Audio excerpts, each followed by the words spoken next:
overall pick. Earlier this week, NFL Network's Jane Slater tweeted that the Cowboys felt Van Der Esch was Brian Urlacher 2.0. There was speculation the Cowboys would pick a wide receiver, and they had their choice of any receiver in the draft, but they went with defense. Skip, do you like the pick? Skip, do you like the pick? Answer the question. How about those Cowboys? I did not love this pick. The more I think about it, the more this pick comes across to me as a shocking reach that I did not see coming from my Dallas Cowboys. I hope I'm very, very wrong. I hope he's Brian Urlacher 2.0, whatever, Maloney, but I love Brian Urlacher. You can look back. I was at the Chicago Tribune. I was just campaigning for them to take Urlacher, and it was between Urlacher and Plaxico. Came down to those two, and then Plaxico went, I think. With the Steelers. Yeah. So, I tweeted during the afternoon yesterday that DJ Moore will be the best receiver in this draft, and that I would be extremely happy if at number 19 my Cowboys took DJ Moore to replace the number 1 receiver, and I put quotes around number 1 receiver, they just lost, Dez Bryant, because Dak Prescott needs a new number 1 receiver. And guess what, boys and girls? Guess what happened? What happened? 5 picks later, DJ Moore went to Cam Newton. Congratulations, Cam Newton. That was a godsend pick for Cam because he's got a true number 1. Every time I turned on a Maryland game this year, he exploded, DJ Moore did, off my screen. He is electric. He's way beyond Calvin Ridley to me. I'm not the biggest Calvin Ridley. Well, I think, but Skip, look what Calvin really had thrown to him his last 2 years. His freshman year was his best year. Maybe he got sort of lost, like Michael Jordan got lost in the Dean Smith offense. Maybe, but I don't know. This kid is more electrifying than Calvin. He just moves better. He runs stronger. He's going to change Cam Newton's life just the way he would have changed Dak Prescott's life. So I watched, and I can't even say his name. It doesn't even sound like a football player's name. Leighton Vander Esch. Vander Esch? I can't even say his name. Vander Esch on the stop. I watched him. I watched him in one game. I watched Boise State because Josh Allen was playing Boise State. And I will admit to you, he caught my eye because he is big and he is mobile. He plays linebacker like a safety, which reminds me of Brian Urlacher in college when he was that monster position where he was just all over the field. Right. So he's got that going at about 6'4", 250. He can fly. Yeah. He was a really good high school basketball player, but he only played 8-man football in high school, which made him a walk-on at Boise State, and he was only a one-year starter, and you know your issues with one-year starters. You just can't really know. Right. And here's my lasting memory of him. He's not physical. At point of attack, he blows up nobody.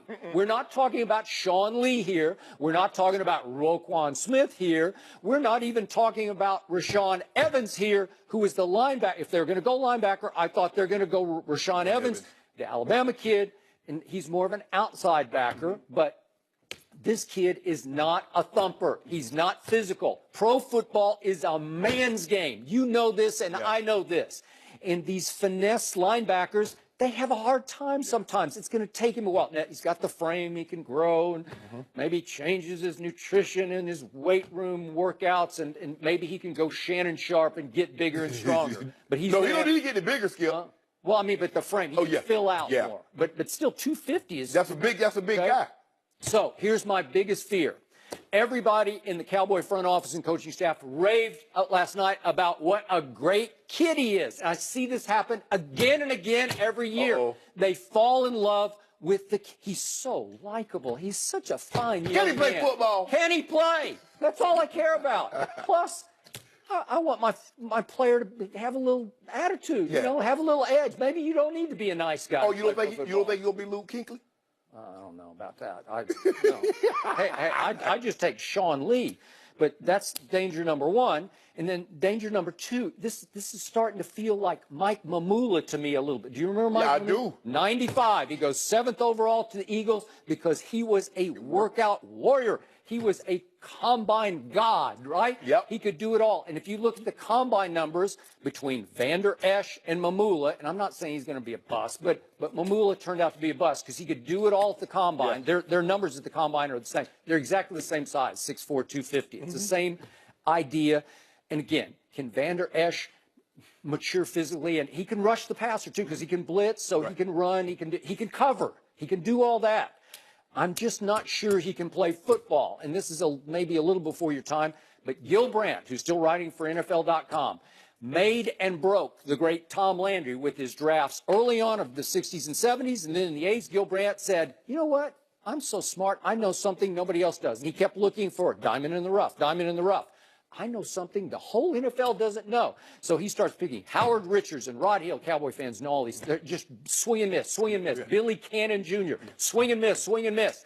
And I fear this kid is going to wind up in that category. And I hope I'm so wrong, but you needed DJ Moore and you let him go. If you want to go solid, stable, go Rashaan Evans, even though he's more of an outside backer than a middle. Right. But get him because he's a solid football player. I agree with you, Skip. I agree they should have taken an offensive player because if you want your young quarterback to be great, you surround him with talent. You give him offensive weapons. You give him someone that's explosive. Yeah. You look at Deshaun Watson and you look at what he has around him. You can understand why he's explosive, very explosive. You go linebacker? You said you want your quarterback to be, have more improvisational skills, excuse me. Yeah. But a linebacker doesn't help him. No. How many touchdowns is Van Der Esch going to score? I don't know. Maybe he's so gifted that They'll he play him can at fullback? receiver. Make him play a little tight end. I don't know. I would have gone wide receiver. DJ Moore, if you like DJ Moore better, take DJ Moore. If you like Calvin Ridley's not upset going with Matt Ryan and teaming up with Julio Jones and Mohamed Sanu. Do you think Calvin Ridley's going to get single coverage every play? Yeah. So he's not upset about that. Yeah. But this makes no sense to me, Skip. It really doesn't. But I guess they're thinking with Cortland Sutton still on the board. He's still on the board. James He's got Washington, a shot, and they've got Christian the 18th overall. Christian Kirk, who came and talked to us. Anthony Miller from Memphis. So maybe they're thinking we're going to be able to get a very good receiver in round 2, and maybe he wouldn't have been available in round 2. But Sean Lee. That is debatable. Mel Kiper had Vander Esch as his 37th overall, so that'd be 5 picks into the second round. I don't know. Could he have fallen to 18? Maybe. I don't know. There was somebody. The only buzz I heard about Vander Esch before the draft was only to Dallas. Right. That was the only buzz. So I'm not sure what they were seeing, but he's such a good kid. He's such a nice young man. So I don't know. What do they say about his football? I don't know. Needs to fill out, needs to get a little tougher, needs to be more physical. Whoa. That's one thing. If I got a linebacker or a defensive player, I don't want to hear about them getting no tougher skill. Yep. Because it's hard for me to believe at 21, 22, you're gonna get tougher if that's not already in you. Yep. You go get a Ray Lewis, oh man, I sure need him to be able to strike people. If he can strike people, he's gonna be okay. No, that's in you. So either you can or you can't. Yeah. I hope I'm wrong about this, but Cortland Sutton, I think they've fallen in love with him also. The SMU kid that Eric Dickerson loved. Yeah. Okay, he's project. He has project. He's Dez's size, 6'3", 215, 20, but he's project. It's going to take a while. DJ Moore is a stud. He's explosive. Watch what he does. He's got Rookie Offensive Player of the Year written all over him with Cam Newton throwing him bombs. Calvin really like, okay, this ain't bad over here, Atlanta. You know, I'm playing on the dome twice a year. I'm in the dome, Skip. Yeah. I got 8 home games. I got New Orleans. I got Tampa. I got Carolina. Ideal weather. I'm close. Oh, man. Got Julio. What they going to do with Julio? Now, Mohamed Sanu, Taylor Gabriel. Ooh, and them 2 running backs. Dirty Bird finna rise again. Well, I mean, the Cowboys could have had Calvin Ridley if they want. I just like DJ Moore more.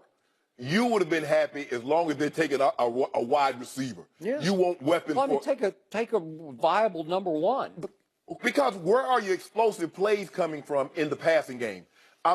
Jason Witten has had a great career, But Skip, he's not that. He's not going to give you Gronk numbers. He's not going to give you Kelsey or Olsen's or some of these other tight ends numbers. He's not. That's not what he is. So are you really? By the way, he looked great up on stage with the commission last night. You know what, Skip? He looked like a stud. Skip, you know what? Time out. Okay, fans. Okay, enough. We get the picture. You don't like Roger Goodell.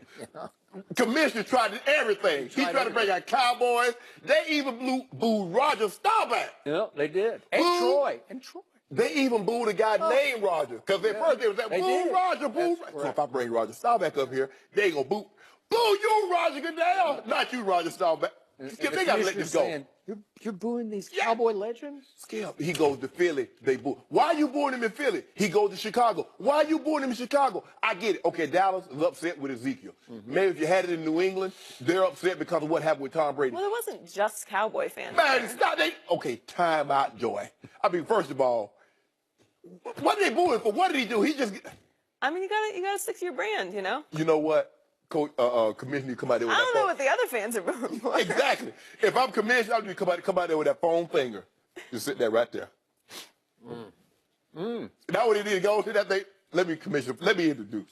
Yep. Let me introduce them. They already know what I got for them. Well, Skip, for the Cowboys' sake, I hope that Vandrash turns out. Ooh, but Skip, Sean Lee is old. That's why they did it, because Sean Lee can't stay healthy. Oh, that's true. Now what? I can't argue that. And they lost Anthony Hitchens to Kansas City. And then obviously, Jalen and Smith. I don't know if he'll ever be Jalen Smith. No, he'll never be what he was. That was a horrific injury. Yep. Just for him to come back, and it was great to see Ryan Shazier on that stage. That was the best But moment last night. It was a great moment. He's not playing anymore.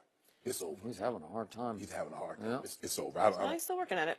Did the Browns make a mistake taking Baker Mayfield #1? Joel Klatt will join us live from Dallas next.